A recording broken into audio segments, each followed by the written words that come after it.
দয়াময় তুমি এই কৰুণা নিধি এই জগতৰ চন্দ্ৰ দিবাকৰ তুমি এই ব্ৰহ্মাণ্ডৰ বিধি প্ৰভু শংখ চক্ৰ পদ্ম গদা ধৰি প্ৰভু পালন কৰিছাই জীৱ বসতি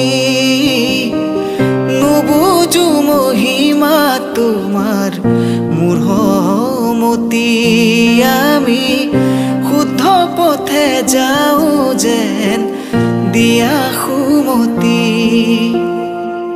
নমস্কাৰ।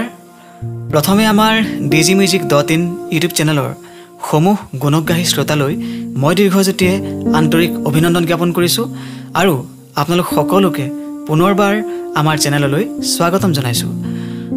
চাওঁতে আমাৰ চেনেলটি আজি প্ৰায় 1 লাখ ছাবস্ক্ৰাইবাৰ পাৰ কৰিবলৈ সক্ষম হৈছে আৰু ইয়াৰ মূলতে হৈছে আপোনালোকৰ আমাৰ প্ৰতি থকা মৰম চেনেহ আৰু আশীৰ্বাদ।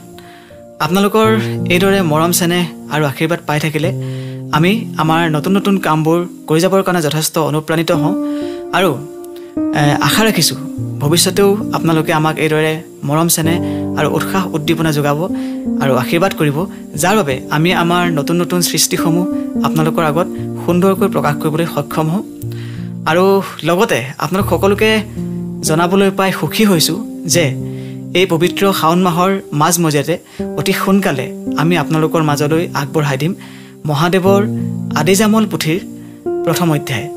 আশা ৰাখিছোঁ যিদৰে আপোনালোকে আমাৰ নাৰায়ণ কৱচ, আপদ উদ্ধাৰ পাঠ, লক্ষী চৰিত্ৰ, গুণমালা, সৰস্বতী বন্দনাকে ধৰি আমাৰ বিভিন্ন পাঠ তথা গীতসমূহ আদৰি ল'লে, ঠিক সেইদৰে এই মহাদেৱৰ এই আদিজামল পাঠভাগিও যাতে সকলোৱে আদৰি লয় আৰু ভাল লাগিলে সকলোৱে যাতে শ্বেয়াৰ কৰে আৰু যিসকলে এতিয়াও আমাৰ DGmusic চেনেলটি ছাবস্ক্ৰাইব কৰা নাই সকলোৱে যাতে ছাবস্ক্ৰাইব কৰে তাকে কামনা কৰিছোঁ আৰু সকলোৱে যাতে সদায় আমাক আশীৰ্বাদ কৰে তাকে কামনা কৰিছোঁ। ধন্যবাদ।